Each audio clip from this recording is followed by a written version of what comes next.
Constitutional bodies. So constitutional bodies ನಲ್ಲಿ ಮೊದಲನೆಯದಾಗಿ ಯಾವುದನ್ನ ಅಧ್ಯಯನ ಮಾಡೋಣ? ಯಾವುದು?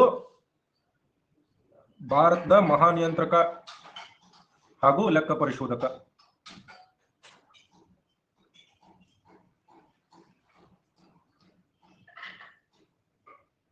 ಮತ್ತು ಲೆಕ್ಕ ಪರಿಶೋಧಕ. Comptroller and Auditor General of India.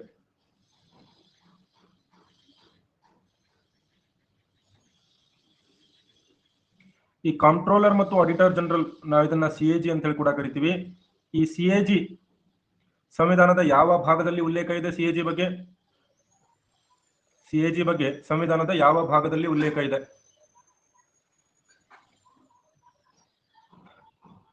ಯಾವ ಭಾಗದಲ್ಲಿ ಉಲ್ಲೇಖ ಇದೆ? ಭಾಗ 5ರಲ್ಲಿ ಉಲ್ಲೇಖ ಇದೆ. ಯಾವುದು? ವಿಧಿ 148ರಲ್ಲಿ. ವಿಧಿ 148, 148ರಿಂದ ಎಲ್ಲಿವರೆಗೆ? ವಿಧಿ 148ರಿಂದ ವಿಧಿ 151. ಹಾಗಾದ್ರೆ ಇವನು ಕೇಂದ್ರ ಸರ್ಕಾರದ ಭಾಗನ ಅಂತ ಹೇಳಿ ಕೇಳಾಗುತ್ತೆ. ಕಾರ್ಯಾಂಗದ ಭಾಗವೇ? ಪ್ರಶ್ನೆ. ಭಾಗವೇ. ರೈಟ್. ಇದು ನೋಡ್ರಿ, ಕಾರ್ಯಾಂಗದಿಂದ ಸ್ವತಂತ್ರವೂ ಆಗಿರುತ್ತದೆ,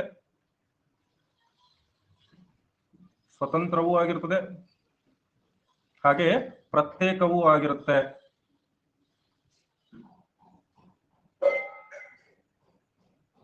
ರೈಟ್. ಇದೇ ಪ್ರಶ್ನೆ ಕೇಳೋದು ನಿಮಗೆ. ಈ CAG ಪಾರ್ಟ್ ಆಫ್ ಎಕ್ಸಿಕ್ಯೂಟಿವ್? ಈ CAG part of union executive. Right. ಇದು ಕಾರ್ಯಾಂಗದ ಜೊತೆಗೇನೆ ಉಲ್ಲೇಖ ಆಗಿದ್ರು ಕಾರ್ಯಾಂಗದ ಭಾಗ ಅಲ್ಲ. He is not part of executive. It is a independent body, independent office ಅಂತ ಹೇಳ್ಬೋದು. ಯಾಕಂದ್ರೆ ನೀವು CAG ಭಾಗ 5ರಲ್ಲಿ ಇರೋದ್ರಿಂದ ಇದು ಕೇಂದ್ರ ಸರ್ಕಾರದ ಭಾಗ ಆಗಿರ್ಬೋದೇನೋ ಅಂತ ಹೇಳಿ ಬಹಳ ಜನ ಯೋಚನೆ ಮಾಡೋರು ಇರ್ತಾರೆ. ಹೌದಾ? ಇದಾಗಿರ್ಬಹುದೇನೋ ಅಂತ ಯೋಚನೆ ಮಾಡೋರು ತುಂಬಾ ಜನ ಇರ್ತಾರೆ. ಸೊ ಹೀಗಾಗಿ ನೀವು ಏನನ್ನ ನೆನಪಲ್ಲಿ ಇಟ್ಕೋಬೇಕಿಲ್ಲಿ? ಏನನ್ನ ನೆನಪಲ್ಲಿ ಇಟ್ಕೋಬೇಕು? ಇದು ಸ್ವತಂತ್ರ ಸಂಸ್ಥೆ. It is an independent body. ಯಾಕಂತಂದ್ರೆ ಈ ಸಂವಿಧಾನದ ಕಾವಲು ನಾಯಿಗಳು ಅಥವಾ ಭಾರತದ ಪ್ರಜಾಪ್ರಭುತ್ವದ ಕಾವಲು ನಾಯಿಗಳು, ಬುಲ್ವಾರ್ಕ್ಸ್ ಆಫ್ ಇಂಡಿಯನ್ ಡೆಮೋಕ್ರಸಿ ಅಂತ ಒಂದು ಬರ್ತದೆ. ಬುಲ್ವಾರ್ಕ್ಸ್ ಆಫ್ ಇಂಡಿಯನ್ ಡೆಮೋಕ್ರಸಿ ಯಾವ್ಯಾವುದು? Right. Bulwarks of Indian democracy, ಪ್ರಜಾಪ್ರಭುತ್ವದ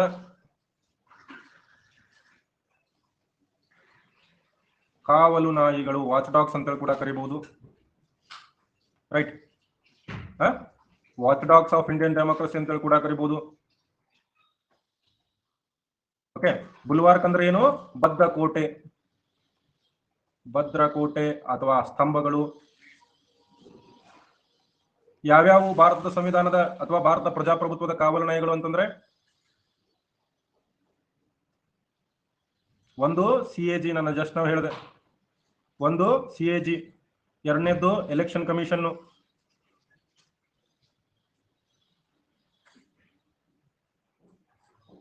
ರೈಟ್, ಎಲೆಕ್ಷನ್ ಕಮಿಷನ್. ಮೂರನೇದು ಕೇಂದ್ರ ಲೋಕಸೇವಾ ಆಯೋಗ.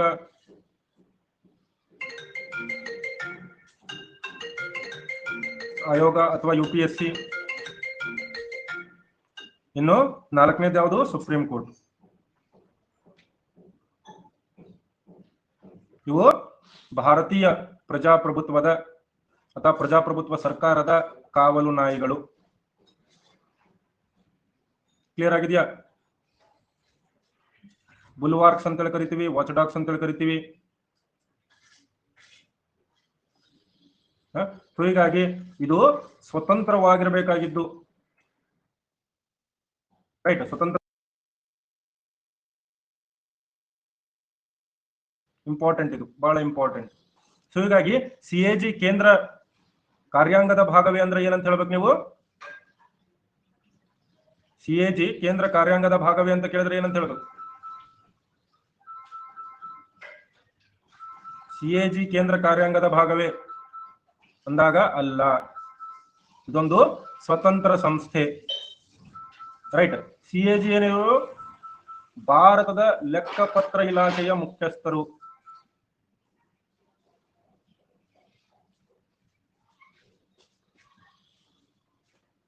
ಸಿಎಜಿ ಭಾರತದ ಲೆಕ್ಕಪತ್ರ ಇಲಾಖೆಯ ಮುಖ್ಯಸ್ಥರು ಇವರು. Is head of Indian audit and accounts department.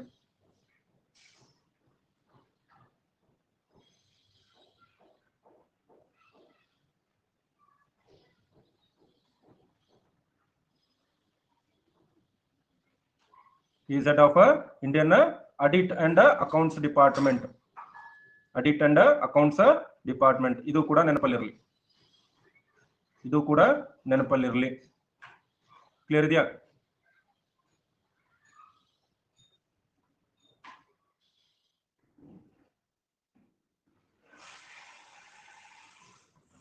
Okay. Next ಮತ್ತೇನೇನು CAG ಮತ್ತೆ ಕೆಲಸ ಏನು? ಸಾರ್ವಜನಿಕ ಹಣಕಾಸಿನ ರಕ್ಷಕ.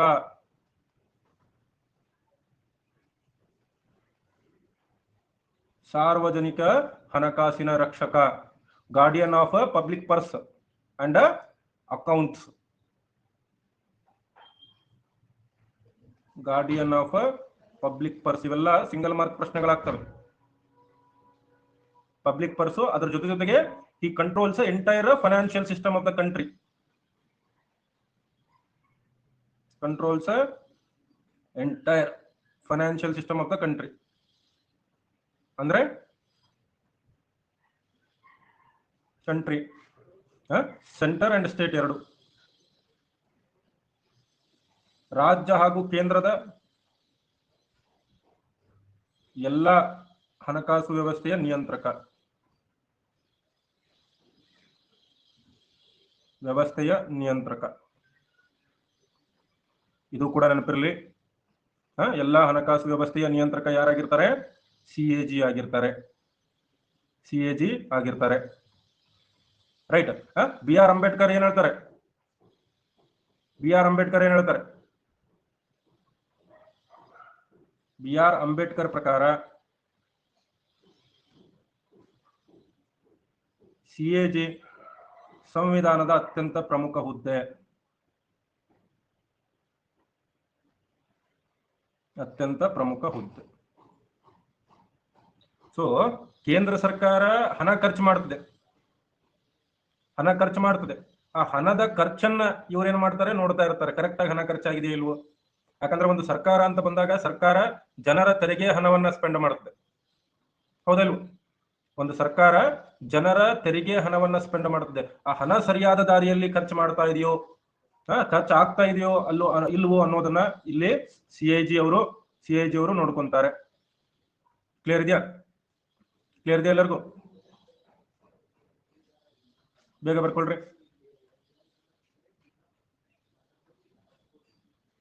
ಇದು ಪ್ರಶ್ನೆ ಆಗಿದೆ. ಬಿ ಆರ್ ಅಂಬೇಡ್ಕರ್ ಅವರು ಯಾರನ್ನ ಸಂವಿಧಾನದ ಅತ್ಯಂತ ಪ್ರಮುಖ ಅಧಿಕಾರಿ ಎಂದು ಕರೆದಿದ್ದಾರೆ?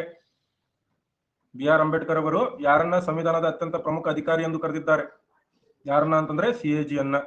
ಇನ್ನು ಇವರನ್ನ ನೇಮಕ ಮಾಡೋರು ಯಾರು? ಬರ್ಕೊಳ್ಳಿ ಬೇಗ, ಖುಷಿ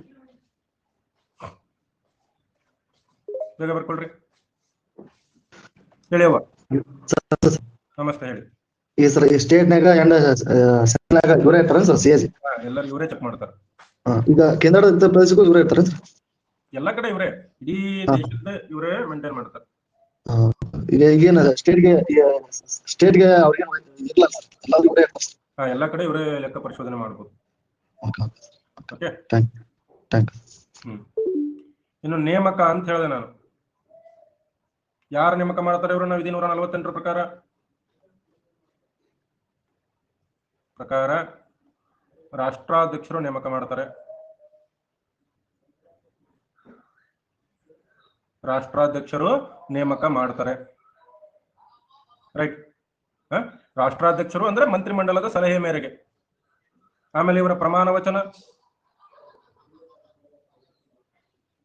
ರೈಟ್. ಮೂರನೇ ಅನುಸೂಚಿ ಪ್ರಕಾರ ಇವರು ಪ್ರಮಾಣ ವಚನ ಸ್ವೀಕಾರ ಮಾಡ್ತಾರೆ. ಮೂರನೇ ಅನುಸೂಚಿಯಲ್ಲಿ ಇವರ ಪ್ರಮಾಣ ವಚನ ಕೊಟ್ಟಿದ್ದಾರೆ. To bear faith and allegiance to constitution of India, to uphold sovereignty and integrity of India, to duly faithfully and to best of ability, knowledge and judgement perform the duties of his office without a fear, favor or affection or ill will, to uphold the constitution and law ಅಂತ ಹೇಳಿ. ಸಂವಿಧಾನವನ್ನ ರಕ್ಷಿಸ್ತಾನೆ, ಸಂವಿಧಾನಕ್ಕೆ ಬದ್ಧವಾಗಿರ್ತಾನೆ ಅಂತ ಹೇಳಿ ಇವರು ಮೂರನೇ ಅನುಸೂಚಿ ಪ್ರಕಾರ ಪ್ರಮಾಣ ವಚನ ಸ್ವೀಕಾರ ಮಾಡ್ತಾರೆ. ಇವರ ಅಧಿಕಾರಾವಧಿ ಎಷ್ಟಿರ್ತದೆ? ಇವರ ಅಧಿಕಾರಾವಧಿ 6 ವರ್ಷ ಅಥವಾ 65 ವರ್ಷಗಳವರೆಗೆ. ಅಂದ್ರೆ ಏನು? ಈಗ ಒಬ್ಬ ವ್ಯಕ್ತಿಯನ್ನ ನೀನು 48 ವಯಸ್ಸಿಗೆ ನೇಮಕ ಮಾಡಿದ್ರಿ, ಅವಾಗ ಇವನ ಅಧಿಕಾರಾವಧಿ ಎಲ್ಲಿ ತನಕ ಇರ್ತದೆ? 48 + 6 54. ರೈಟ್. ಸಪೋಸ್ ಅವನ್ನ 63 ವಯಸ್ಸಿಗೆ ನೇಮಕ ಮಾಡಿದ್ರೆ ಎಲ್ಲಿವರೆಗೂ? 6 ವರ್ಷ ಇರಂಗಿಲ್ಲ ಅವಾಗ 2 ವರ್ಷ ಆಗುತ್ತೆ, 65 ವಯಸ್ಸಿನವರೆಗೆ. ಸೊ ಹಿಂಗ ಯಾವುದು ಮೊದಲಾಗುತ್ತೋ ಅದು.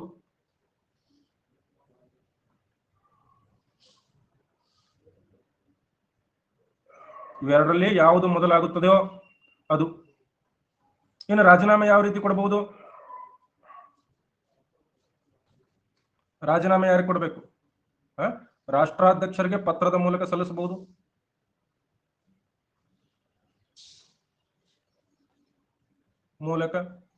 ಹಾಗಾದ್ರೆ ಇವನನ್ನ ಪದಚ್ಯುತಿ ಮಾಡಬಹುದಾ? ಎಸ್. ವಿಧಿ 124/4ರಂತೆ 4ರಲ್ಲಿ ಸುಪ್ರೀಂ ಕೋರ್ಟ್ ನ್ಯಾಯಮೂರ್ತಿಯನ್ನ ಪದಚ್ಯುತಿ ಮಾಡುವ ರೀತಿಯಲ್ಲಿ, ಅಂದ್ರೆ ಸುಪ್ರೀಂ ಕೋರ್ಟ್ ನ್ಯಾಯಾಧೀಶರನ್ನ ಹೇಗೆ ಪದಚ್ಯುತಿ ಮಾಡ್ತಿರಲ್ಲ, ದೋಷಾರೋಪಣೆ ಮಾಡಿ ಅದಕ್ಕೊಂದು 3 ಸದಸ್ಯ ಪೀಠವನ್ನ ರಚಿಸಿ ಅವರು ರಿಪೋರ್ಟ್ ಕೊಟ್ಟು, ಅದೇ ರೀತಿ ಸಿಎಜಿಯನ್ನ ಕೂಡ ನೀವೇನ್ ಮಾಡಬಹುದು? ಪದಚ್ಯುತಿ ಮಾಡಬಹುದು. ಓಕೆ. ಪ್ರೂವನ್ ಡಿಸ್ಬೇರ್ ಅಥವಾ ಇನ್ಕೆಪಾಸಿಟಿ, 2 ಸದನಗಳಲ್ಲಿ ವಿಶೇಷ ಬಹುಮತದಿಂದ ಪಾಸ್ ಆಗಬೇಕು. ಇವೆಲ್ಲ ಇದೆ, ನಾನು ನಿಮ್ಗೆ ಆಲ್ರೆಡಿ ಹೇಳಿದ್ದೀನಿ. ಅದೇ ವಿಧಾನ. ಸುಪ್ರೀಂ ಕೋರ್ಟ್ ನ್ಯಾಯಮೂರ್ತಿಗಳನ್ನ ಯಾವ ರೀತಿ ನೀವು ವಜಾ ಮಾಡ್ತಿರೋ ಅದೇ ರೀತಿ ಇರುತ್ತೆ.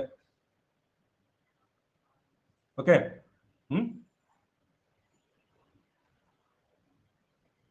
ಬೇಗ ಬರ್ಕೊಳ್ರಿ.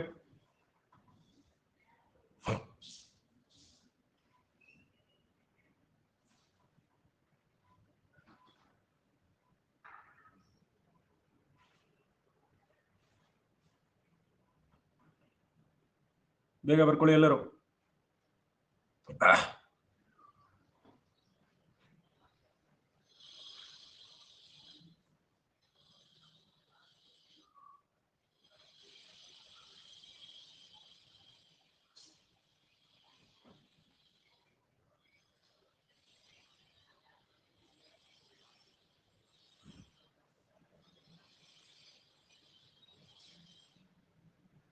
ಇಲ್ಲ, ರಿಅಪಾಯಿಂಟ್ಮೆಂಟ್ ಮಾಡುವಂತಿಲ್ಲ, ಮರು ನೇಮಕಾತಿ ಸಾಧ್ಯ ಇಲ್ಲ,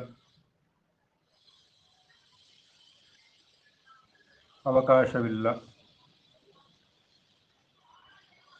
ಮರು ನೇಮಕಾತಿಗೆ ಅವಕಾಶ ಇರೋದಿಲ್ಲ.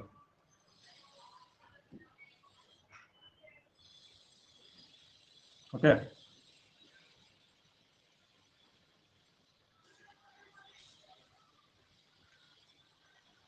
ಓಕೆ. ಇಲ್ಲಿಂದ ಇವರ ವೇತನ ಹೇಗಿರುತ್ತೆ? ವೇತನ ಮತ್ತು ಸೇವಾ ನಿಯಮಗಳು ಯಾರು ನಿರ್ಧಾರ ಮಾಡ್ತಾರೆ? ಸಂಸತ್ತು ಕಾನೂನಿಗೆ ಅನುಗುಣವಾಗಿ. ರೈಟ್. ಕಾನೂನಿಗೆ ಅನುಗುಣವಾಗಿ ಇರ್ತದೆ. 2ನೇ ಅನುಸೂಚಿಯಲ್ಲಿ ಮಾಡಿರ್ತಾರೆ ಅವ್ರು, ಚೇಂಜ್ ಏನೇ ಬೇಕಾದ್ರು. ಹಾಗಾದ್ರೆ ಯೂಶುವಲಿ ಏನಿರ್ತದೆ ಇವ್ರದ್ದು? ಸುಪ್ರೀಂ ಕೋರ್ಟ್ ನ್ಯಾಯಾಧೀಶರ ಸಮಾನವಾದ ವೇತನ ಇರ್ತದೆ.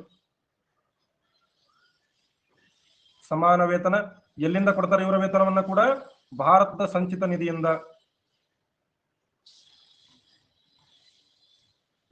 ಇವ್ರದಷ್ಟೇ ಅಲ್ಲ, ಇವರ ಸಿಬ್ಬಂದಿ ವರ್ಗ, ಇವರಿಗೆ ಏನೇನು ಖರ್ಚು ಬರುತ್ತೆ ಎಲ್ಲ ಭಾರತದ ಸಂಚಿತ ನಿಧಿ, ಕಾನ್ಸಾಲಿಡೇಟೆಡ್ ಫಂಡ್ ಆಫ್ ಇಂಡಿಯಾದಿಂದ. ಕಾನ್ಸಾಲಿಡೇಟೆಡ್ ಫಂಡ್ ಆಫ್ ಇಂಡಿಯಾದಿಂದ ಇವರು ಕೊಡ್ತಾರೆ. ಆಮೇಲೆ ಇವರು ನೇಮಕವಾದ ನಂತರ ಅನಾನುಕೂಲವಾಗುವಂತೆ ವಾಗುವಂತೆ ಏನು ಮಾಡುವಂತಿಲ್ಲ, ಇವರ ವೇತನ ಅಥವಾ ಸೇವಾ ನಿಯಮ ಬದಲಾಯಿಸುವಂತಿಲ್ಲ. ಯಾವಾಗ ಬದಲಾಯಿಸಬಹುದು?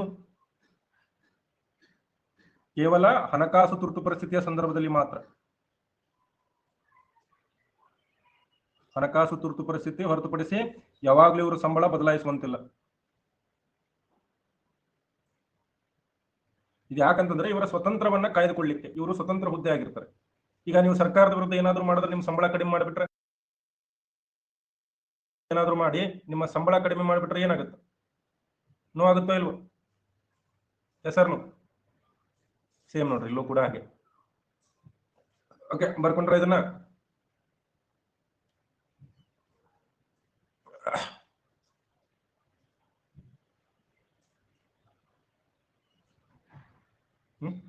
ಯಾಕಂದ್ರೆ CAG ಬುಲ್ವಾರ್ಕ್ ಅಂತ ಕರಿತೀವಿ ನಾವು, ಭಾರತದ ಆಡಳಿತ ಅಥವಾ ಸರ್ಕಾರದ ಭದ್ರಕೋಟೆ ಅಂತ ಕರಿತೀವಿ. ಸೊ ಹೀಗಾಗಿ ಇವರ ಸ್ವತಂತ್ರತೆಯನ್ನ ನಾವು ಎತ್ತಿ ಹಿಡಿಬೇಕು. ಆ ಸ್ವತಂತ್ರತೆಯನ್ನ ಕಾಪಾಡ್ಲಿಕ್ಕೇನೆ ಇವರ ಸಂಬಳವನ್ನ, ಇವರ ಕಾಲಾವಧಿಯನ್ನ, ರೈಟ್, ಆಮೇಲೆ ಇವರ ಸೇವಾ ನಿಯಮಗಳನ್ನ ಹಂಗ ಬದಲಾಯಿಸ್ಲಿಕ್ಕೆ ಸಾಧ್ಯ ಇಲ್ಲ. ಓಕೆ, ಇವರ ಪೆನ್ಷನ್ ಆಗಿರ್ಲಿ, ಏನೇ ಆಗಿರ್ಲಿ, ಈ ಇಂಡಿಪೆಂಡೆನ್ಸ್ ಅಂತ ಕರಿತೀವಿ ನಾವು. ಸ್ವತಂತ್ರತೆ ಯಾವ ರೀತಿ ಕಾಪಾಡ್ತಾರೆ? ಯಾವ ರೀತಿ ಕಾಪಾಡ್ತಾರೆ? ಒಂದು, ಇವರ ಸಂಬಳ, ಇವರ ಕಾಲಾವಧಿ, ಸೇವಾ ನಿಯಮ, ನಿವೃತ್ತಿ ವೇತನ, ನೇಮಕಾತಿ ನಂತರ ಬದಲಾಯಿಸುವಂತಿಲ್ಲ.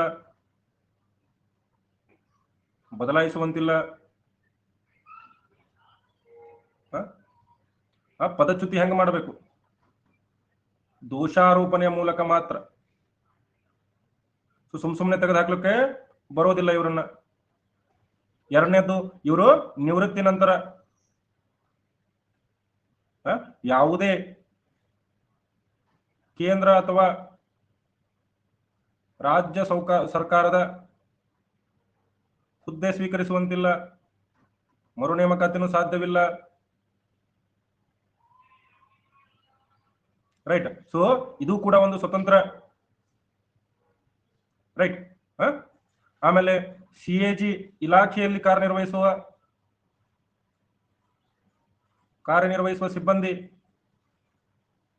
ಸಿಬ್ಬಂದಿಯನ್ನ ರಾಷ್ಟ್ರಪತಿ ಏನ್ ಮಾಡ್ತಾರೆ? CAG ಜೊತೆ ಸಮಾಲೋಚನೆ ಮಾಡಿ ನೇಮಕ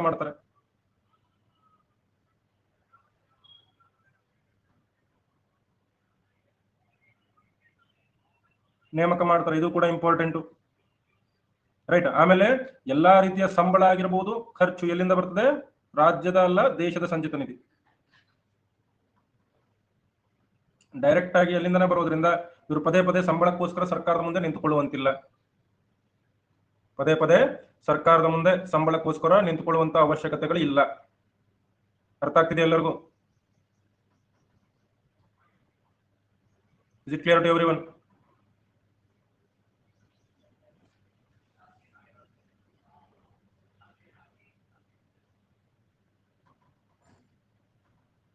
ಬರ್ಕೊಳ್ಳಿ ಬೇಗ.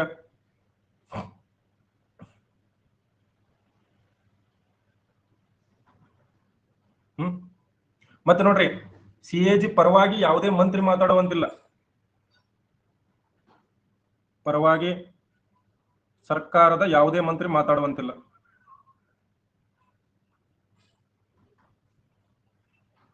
ಯಾಕಂತಂದ್ರೆ ಇವನು ಕಾರ್ಯಾಂಗದ ಭಾಗ ಅಲ್ಲ. ರೈಟ್. ಇವನು ಏನಲ್ಲ, ಕಾರ್ಯಾಂಗದ ಭಾಗ ಅಲ್ಲ. ಪ್ರತಿನಿಧಿಸುವಂತಿಲ್ಲ. ಇವೆಲ್ಲ ವಿಷಯಗಳು ಕೇಳ್ಕೊಂತ ಇರ್ಬೇಕು ನೀವು. ಯಾಕಂತಂದ್ರೆ ಇಂಥವೇ ಪ್ರಶ್ನೆಗಳು ನಿಮಗೆ ಮಲ್ಟಿಪಲ್ ಚಾಯ್ಸ್ ನಲ್ಲಿ ಇಂಥವೇ ಪ್ರಶ್ನೆ ಕನ್ಫ್ಯೂಷನ್ ಆಗೋದು. ಮಲ್ಟಿಪಲ್ ಚಾಯ್ಸ್ ಅಲ್ಲಿ ಇಂಥ ಪ್ರಶ್ನೆಗಳೇ ಕನ್ಫ್ಯೂಸ್ ಆಗೋದು. ಓಕೆ,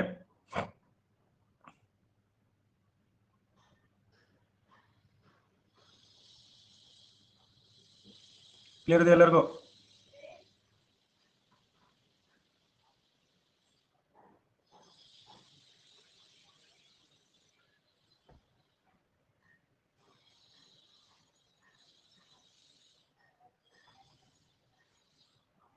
ನೆಕ್ಸ್ಟ್ ಮುಗಿತಾ ಎಲ್ಲರದು?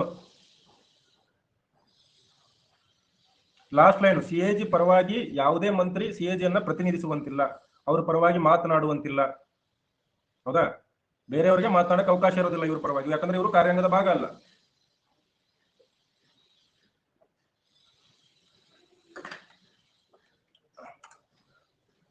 ಅವ್ರ ಟೆನ್ಯೂರ್ ಮುಗಿಯೋದಿಲ್ಲ. ಗೌರ್ಮೆಂಟ್ ಚೇಂಜ್ ಆದ್ರೂ ಸಿಎಜಿ ಟೆನ್ಯೂರ್ ಮುಗಿಯೋದಿಲ್ಲ. ಅವ್ರ ಕಾರ್ಯಾಂಗದ ಭಾಗನೇ ಅಲ್ಲ.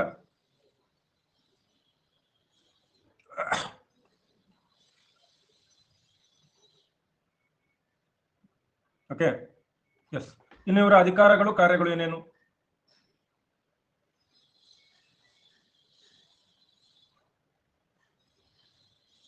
ಓಕೆ, ವಿಧಿ 149 ಪ್ರಕಾರ,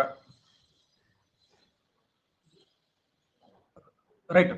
ಇವರ ಅಧಿಕಾರ ಮತ್ತು ಕಾರ್ಯಗಳನ್ನ ಯಾರು ನಿರ್ಧರಿಸ್ತಾರೆ? ರೈಟ್. ಕೇಂದ್ರ, ರಾಜ್ಯ ಅಥವಾ ಇತರೆ ಪ್ರಾಧಿಕಾರಗಳ ಲೆಕ್ಕಕ್ಕೆ ಸಂಬಂಧಿಸಿದಂತೆ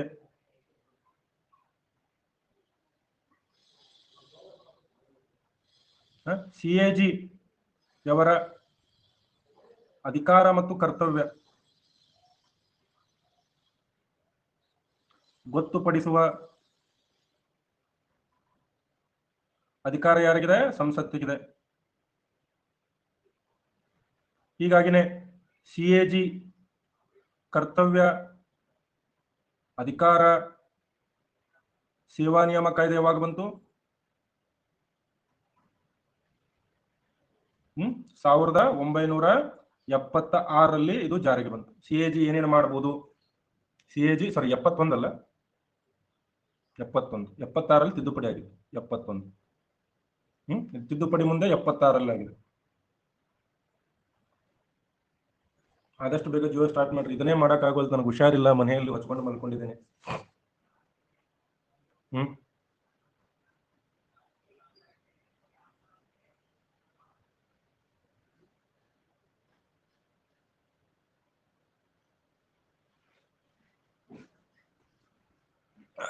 ಬರ್ಕೊಳ್ರಿ, ಬೇಗ ಬರ್ಕೊಳ್ರಿ.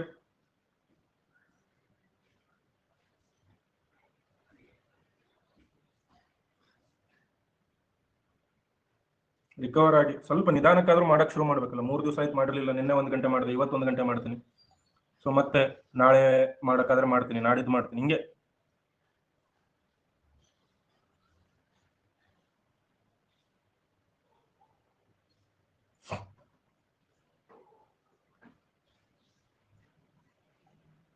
ಓಕೆ, ನೆಕ್ಸ್ಟ್ ಇವರ ಪ್ರಮುಖ ಅಧಿಕಾರ ಏನು? ಲೆಕ್ಕ ಪರಿಶೋಧನೆ. ಇವರಲ್ಲಿ ಪ್ರಮುಖ ಅಧಿಕಾರ ಏನು? ಲೆಕ್ಕ ಪರಿಶೋಧನೆ. ಲೆಕ್ಕ ಪರಿಶೋಧನೆ ಯಾರ್ಯಾರು ಮಾಡ್ತಾರೆ? ವಿಧಿ 149 ಅಡಿಯಲ್ಲಿ ಯಾರ್ಯಾರ್ದು? ಕೇಂದ್ರ ಮತ್ತು ರಾಜ್ಯ ಸರ್ಕಾರದ ಎಲ್ಲಾ ವೆಚ್ಚಗಳು, ಎಲ್ಲಾ ವೆಚ್ಚಗಳಿಗೆ ಸಂಬಂಧಪಟ್ಟದ್ದು ಮಾಡ್ತಾರೆ. ಎರಡನೇದು ಅದೇ 149 ಪ್ರಕಾರ ಕೇಂದ್ರ ಅಥವಾ ರಾಜ್ಯದಿಂದ ಧನ ಸಹಾಯ ಪಡೆದ ಸಂಸ್ಥೆಗಳು ಮತ್ತು ಪ್ರಾಧಿಕಾರಗಳು. ಯಾವುದಾದ್ರೂ ಒಂದು ಪ್ರಾಧಿಕಾರ ಕೇಂದ್ರ ಸರ್ಕಾರ ಅಥವಾ ರಾಜ್ಯ ಸರ್ಕಾರದಿಂದ ಧನ ಸಹಾಯ ಪಡಿತಾ ಇದ್ರೆ ಅವ್ರದ್ದು ಕೂಡ ನೀವೇನ್ ಮಾಡಬಹುದು? ಲೆಕ್ಕ ಪರಿಶೋಧನೆ ಮಾಡಬಹುದು. ರೈಟ್.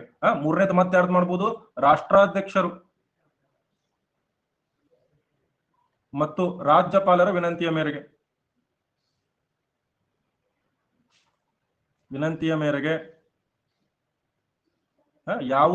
ಬೇರೆ ಯಾವುದೇ ಪ್ರಾಧಿಕಾರದ್ದು ಕೂಡ ಮಾಡಬಹುದು. ಪ್ರಾಧಿಕಾರದ ವೆಚ್ಚಗಳ ನಾವು ಏನ್ ಮಾಡಬಹುದು? ಲೆಕ್ಕ ಪರಿಶೋಧನೆ ಮಾಡಬಹುದು. ಇವಾಗ ರಾಷ್ಟ್ರಪತಿ ಆರ್ಡರ್ ಕೊಟ್ರು, BCCI ಇದು ಮಾಡ್ರಿ ಅಂತ, ಮಾಡ್ಬೇಕಾಗತ್ತಾ? ರೈಟ್. BCCI ಅವ್ರಿಗೆ ಆರ್ಡರ್ ಕೊಟ್ರು, ರಾಜ್ಯಪಾಲರು ಏನೋ ಹೇಳಿದ್ರು, ಇಲ್ಲಿ ನಮ್ಮಲ್ಲಿ ಒಂದು ನಿಗಮ ಇದೆ, ಒಂದು ಮಂಡಳಿ ಇದೆ, ಅಥವಾ ಯಾವುದೋ ಒಂದು ಸಂಸ್ಥೆ ಇದೆ, ಅದರ ಎಲ್ಲ ಒಂದೇ ಆರ್ಟಿಕಲ್ ಎಲ್ಲ ಇದೆ. ಸೊ ಕೇಂದ್ರ ಸರ್ಕಾರ, ರಾಜ್ಯ ಸರ್ಕಾರ, ಅನುದಾನಿತ ಸಂಸ್ಥೆಗಳು ಹಾಗೂ ರಾಜ್ಯಪಾಲರು ಮತ್ತು ರಾಷ್ಟ್ರಪತಿಗಳು ಯಾವ ಸಂಸ್ಥೆಗಳ ಬಗ್ಗೆ ವಿನಂತಿ ಮಾಡ್ಕೊಳ್ತಾರೆ ಅದು ಎಲ್ಲ. ಇದೆಲ್ಲ ನೋಡ್ರಿ, ಅರ್ಥ ಆಗ್ತಿದ್ಯಾ? ಹೆಸರು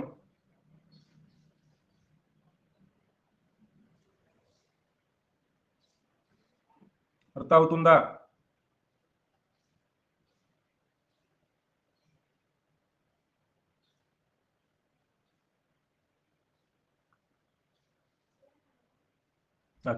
ಮತ್ತೆ ವಿಧಿ 150ರ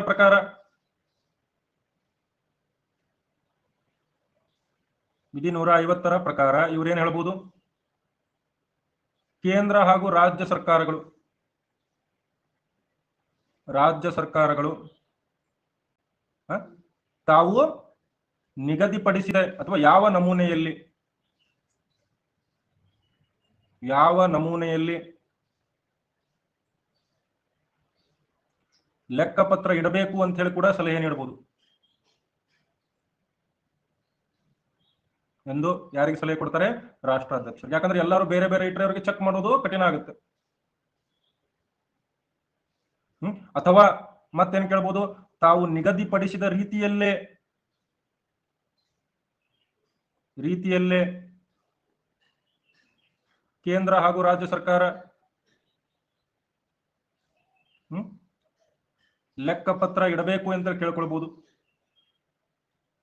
ಇಡುವಂತೆ ಕೇಳಬಹುದು. ಸೊ ಇವ್ರು ಹೆಂಗ್ ಹೇಳ್ತಾರೆ ಹಂಗೆ ಸರ್ಕಾರಗಳು ಕೇಳಬೇಕು. ಯಾವ ರೀತಿ ಲೆಕ್ಕಪತ್ರ ಇಡಬೇಕು ಅಂತ ಹೇಳ್ತಾರೆ ಅದೇ ರೀತಿ ಲೆಕ್ಕಪತ್ರವನ್ನ ಇಡ್ತಾರೆ. ಆಮೇಲೆ ಅದರ ಪರಿಶೀಲನೆ ಮಾಡಿದ ಮೇಲೆ ವಿಧಿ 151(1) ಲೆಕ್ಕಪತ್ರ ಪರಿಶೀಲನಾ ವರದಿಯನ್ನ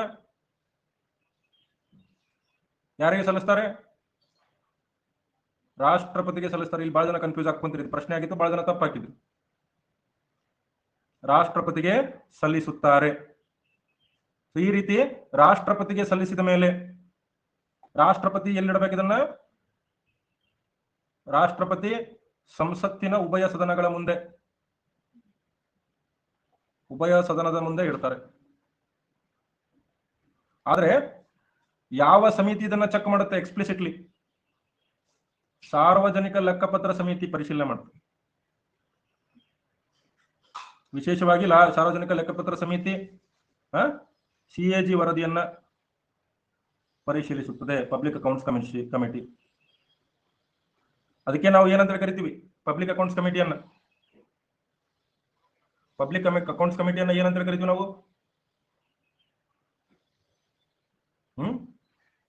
CAGಗೆ ಕಾಯಲು ನಾಯಿ ಅದು, ರೈಟ್? CAGನ ಕಾವಲು ನಾಯಿ ಅದು. CAG ಅನ್ನ ಕಂಟ್ರೋಲ್ ಮಾಡ್ತದೆ ಇದು.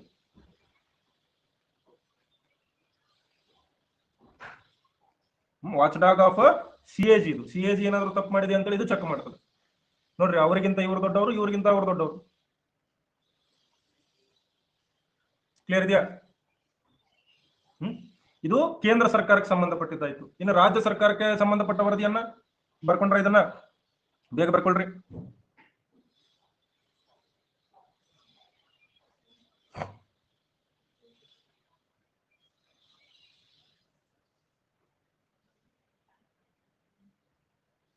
ಬೇಗ ಬರ್ಕೊಳ್ರಿ ಎಲ್ಲರೂ.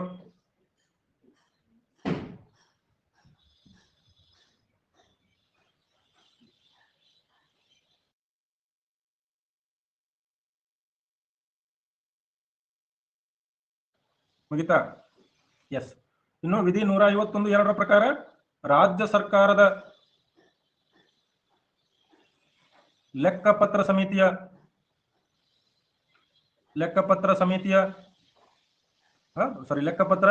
ವರದಿಯನ್ನ, ಪರಿಶೋಧನಾ ವರದಿಯನ್ನ ಎಲ್ಲಿಗೆ, ಯಾರಿಗೆ ಸಲ್ಲಿಸ್ತಾರೆ? ರಾಜ್ಯಪಾಲರಿಗೆ.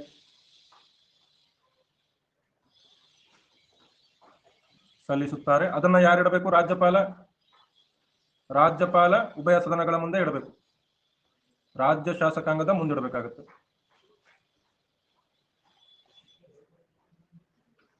ಮುಂದಿಡಬೇಕು. ಓಕೆ, ಕ್ಲಿಯರ್ ಇದೆಯಾ? ಬಹಳ ಇಂಪಾರ್ಟೆಂಟ್. ಕೆಲವೊಂದು ಪ್ರಶ್ನೆ ಕೇಳ್ತಾರೆ. ಸಾರ್ವಜನಿಕ ಲೆಕ್ಕಪತ್ರ ಸಮಿತಿಯ ಮಾರ್ಗದರ್ಶಕ ಯಾರು ಅಂತ ಕೇಳ್ತಾರೆ.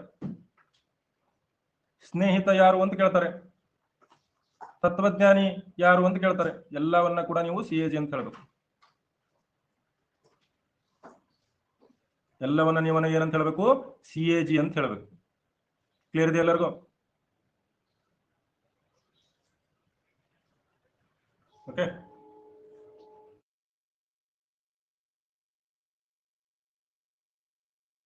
ಒಂದ್ ನಿಮಿಷ ಬಂದೆ, ಒಂದೇ ನಿಮಿಷ.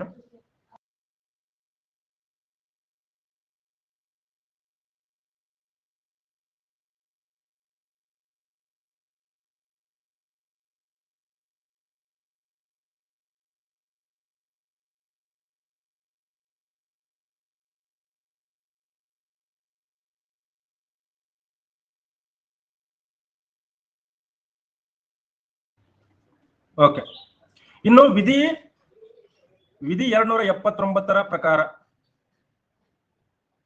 ರೈಟ್, ವಿಧಿ 279 ಇದು ನೀವು ಬಹಳ ಜನ ಕೇಳಿರೋದಿಲ್ಲ. ಇಲ್ಲೊಂದು CAG ಇದು ಕರ್ತವ್ಯ ಇದೆ. ವಿಧಿ 279 ಪ್ರಕಾರ ಏನಿದೆ? ವಿಧಿ 279ರಲ್ಲಿ 279 ಪ್ರಕಾರ to ascertain and certify the net proceeds, right. ಅಂತಂದ್ರೆ ಈ ತೆರಿಗೆ ಸಂಗ್ರಹ ಏನಾಗಿರ್ತದೆ? ತೆರಿಗೆ ಸಂಗ್ರಹ ಅಂತಂದ್ರೆ ಏನು? ಒಟ್ಟು ತೆರಿಗೆ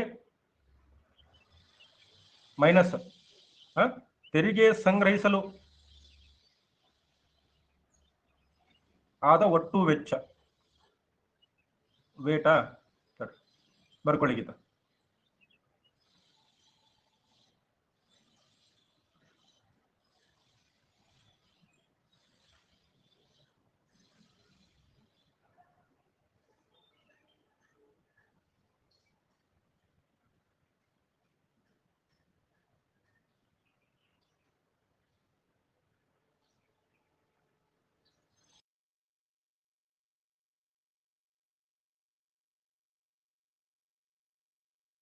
ಬರ್ಕೊಳ್ಳಿ ಬೇಗ.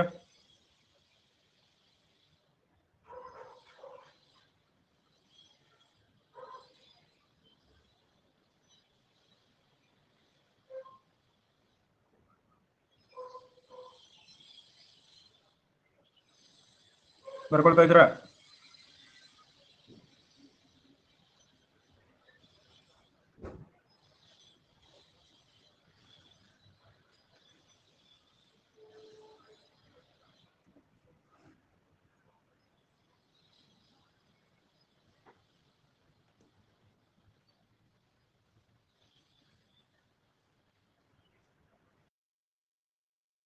ಎಲ್ಲರಿಗೂ ಆಡಿಯೋ ಕ್ಲಿಯರ್ ಬರ್ತಾ ಇದೆಯಲ್ಲ?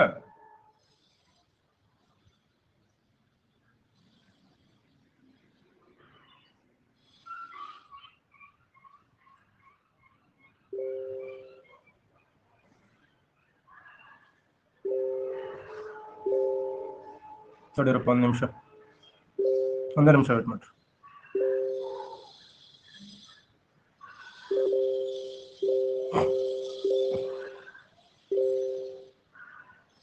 ಓಕೆ, ಇವಾಗ ಬರ್ಕೊಳ್ರಿ. ಏನ್ ಹೇಳಿದಾರೆ ನಿಮ್ಗೆ? ಇದೇನಿದು ತೆರಿಗೆ ಸಂಗ್ರಹ ಇರ್ತದೆ, ನಿವ್ವಳ ತೆರಿಗೆ ಸಂಗ್ರಹ ಅಂತ ಬರುತ್ತೆ. ಈ ನಿವ್ವಳ ತೆರಿಗೆ ಸಂಗ್ರಹ ಅಂತ ಬಂದಾಗ, ನಿವ್ವಳ ತೆರಿಗೆ ಸಂಗ್ರಹ ಬಂದಾಗ CAG ದೃಢೀಕರಣವೇ ಅಂತಿಮ. ಎಷ್ಟಾಗಿದೆ ಅಂತೇಳಿ ಯಾರು ಸರ್ಟಿಫಿಕೇಶನ್ ಮಾಡಬೇಕು? The certification of CAG is final. CAG ಅವರು ಇಷ್ಟಿದೆ ಅಂತೇಳಿ CAG ಅವ್ರು ಹೇಳಿದ್ರೆ ಮುಗಿದೋಯ್ತು. ಅದರಲ್ಲಿ ಮತ್ತೆ ನೀವು ಗುದ್ದಾಡಕ್ ಬರೋದಿಲ್ಲ. ಇಷ್ಟಿದೆ ಅಂತೇಳಿ CAG ಅವ್ರು ಹೇಳಿದ್ರೆ ಮುಗಿದೋಯ್ತು. ಕ್ಲಿಯರ್ ಇದೆ ಎಲ್ಲರಿಗೂ? ಸೊ ಇದು ಕೂಡ ನೆನಪಲ್ಲಿರಬೇಕು. ವಿಧಿ 279 ಪ್ರಕಾರ CAG ಇಷ್ಟಿದೆ ಅಂತೇಳಿ ಹೇಳಿದ್ಬಿಟ್ರೆ ಮುಗಿದೋಯ್ತು. ಓಕೆ,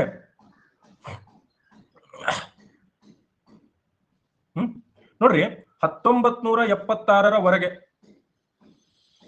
CAG ಏನ್ ಮಾಡ್ತಿದ್ದ ಅಂತಂದ್ರೆ ಲೆಕ್ಕ ಪತ್ರ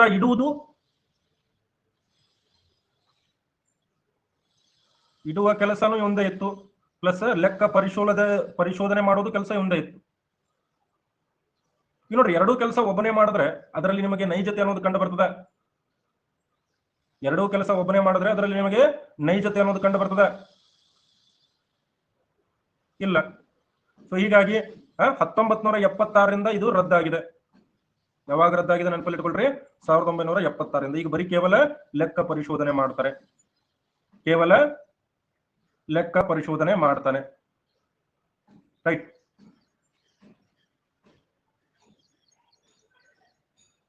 ಮುಗಿತು.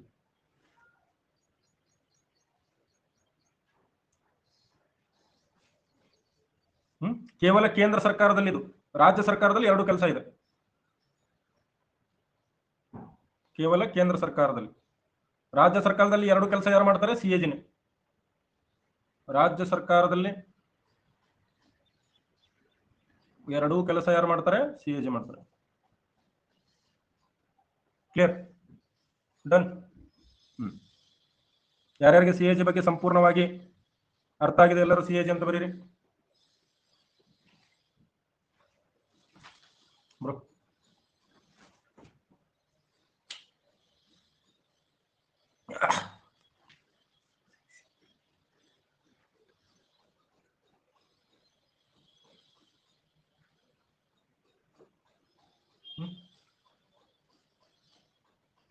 ಓಕೆ. ಇನ್ನು ಸಿಎಜಿ ಯಾರ್ಯಾರಿದ್ರು? ಮೊದಲನೇ ಸಿಎಜಿ ಯಾರು? Who is the first CAG of India? Who is the first CAG of India? ಹೇಳ್ರಿ ಬೇಗ.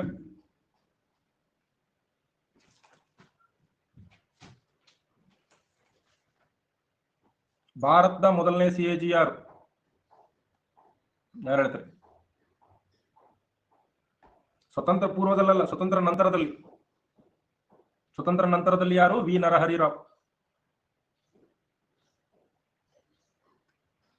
ವಿ ನರಹರಿ ರಾವ್ ಮೊದಲನೇ ಸಿಎಜಿ.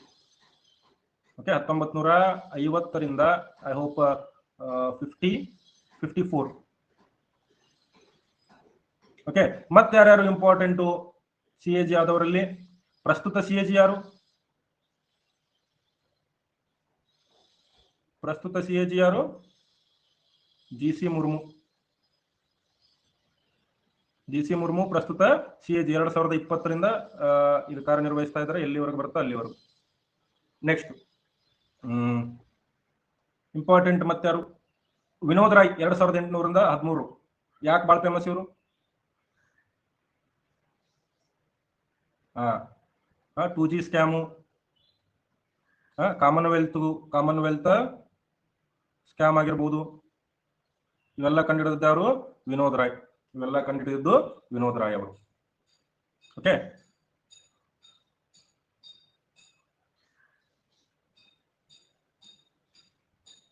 ಆಮೇಲೆ ನೋಡ್ರಿ, ಕೆಲವೊಂದಿಷ್ಟು ಈ ಪಬ್ಲಿಕ್ ಸೆಕ್ಟರ್ ಎಂಟರ್ಪ್ರೈಸಸ್ ಇರ್ತವೆ. ಪ್ರೆಸೆಂಟ್ ಎಷ್ಟು ಸರ್ ಸಿಎಜಿ? ಒಬ್ಬರೇ ಇರ್ತಾರೆ ಒಂದ್ ಸಲಕ್ಕೆ.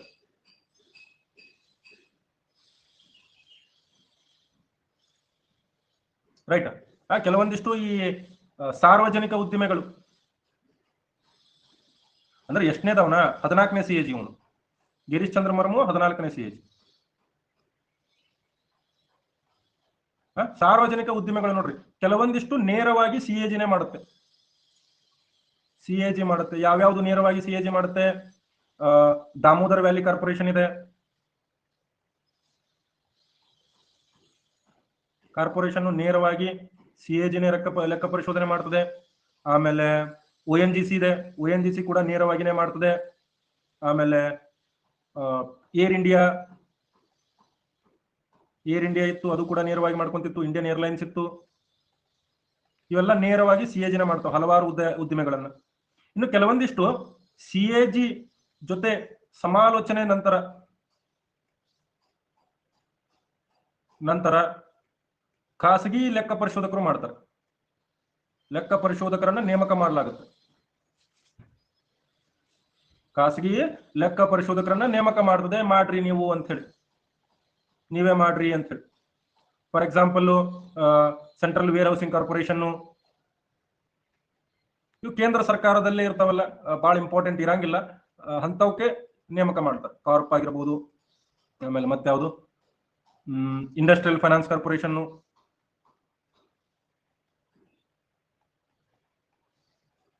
ಫೈನಾನ್ಸ್ ಕಾರ್ಪು, ಇವೆಲ್ಲ ಸಿಎಜಿ ಜೊತೆ ಸಮಾಲೋಚನೆ ನಡೆಸಿ. ಇನ್ನು ಕೆಲವೊಂದು ಉದ್ದಿಮೆ ಯಾರು? ಕೇವಲ ಖಾಸಗಿಯವರು ಮಾತ್ರ ಮಾಡ್ತಾರೆ. ಅಲ್ಲಿ CAG ಅಷ್ಟೊಂದು ಕೆಲಸ ಮಾಡೋದಿಲ್ಲ ಇಂತಹ ಸಂದರ್ಭಗಳಲ್ಲಿ. For example LIC, SBI, reserve bank, RBI, LIC, SBI et cetera. So ಈ ರೀತಿ CAG ಸಂಪೂರ್ಣ ಅಧಿಕಾರವನ್ನ ಹೊಂದಿಲ್ಲ ಗವರ್ಮೆಂಟ್ ಕಂಪನಿಗಳು. ಸೊ ಸರ್ಕಾರಿ ಉದ್ದಿಮೆಯಲ್ಲಿ CAG ಲೆಕ್ಕ ಪರಿಶೋಧನೆ ಅಧಿಕಾರ ನಿಯಂತ್ರಿತವಾಗಿದೆ. ಅಧಿಕಾರ ಏನಾಗಿದೆ? ಸೀಮಿತವಾಗಿದೆ. Is clear? ಏನಾಗಿದೆ? ಸೀಮಿತವಾಗಿದೆ. ಇದು ಕೂಡ ನೆನಪಲ್ಲಿರಲಿ. ಯಾಕೆ ಇದನ್ನ ಹೇಳ್ತಾ ಇದ್ದೀನಿ ಅಂತಂದ್ರೆ ಇಂತಹ ಪ್ರಶ್ನೆಗಳೇ ನಿಮ್ಮನ್ನ ಕನ್ಫ್ಯೂಸ್ ಮಾಡೋದು. ಕೊನೆಯಲ್ಲಿ ಇಂತಹ ಪ್ರಶ್ನೆಗಳು ಎಲ್ಲ ಪ್ರೈವೇಟ್ ಅವ್ರು ಮಾಡ್ಕೊಂಡು ಹೋಗ್ತಾರೆ. ಮತ್ತೇನಾದ್ರು CAG ಬಗ್ಗೆ ಬಿಟ್ನ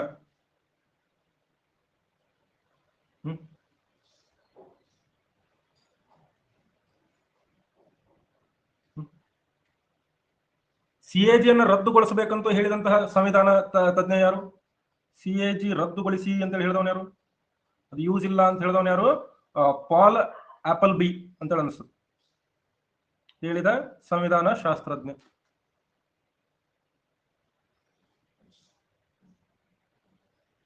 ಬರ್ಕೊಳ್ರಿ ಬೇಗ.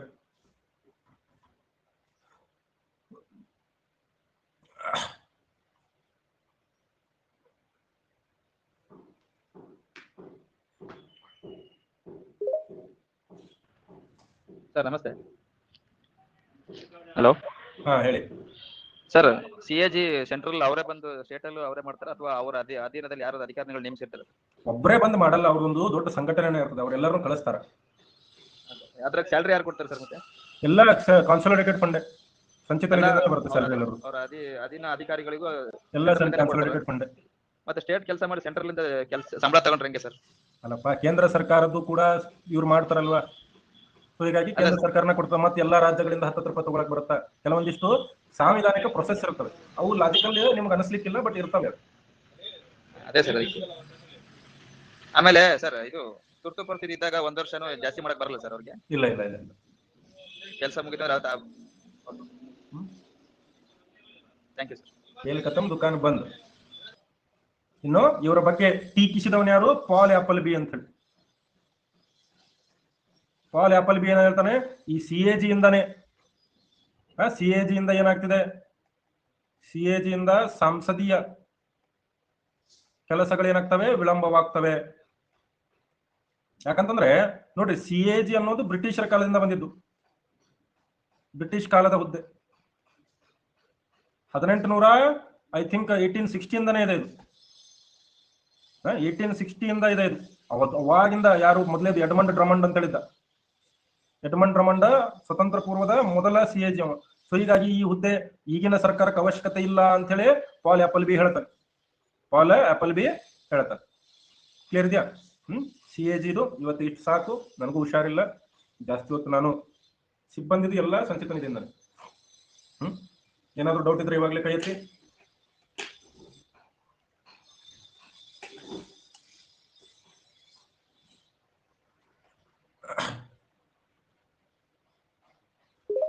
ಎಸ್ ಹೇಳಿ ಸಕ್ಕುಬಾಯಿ.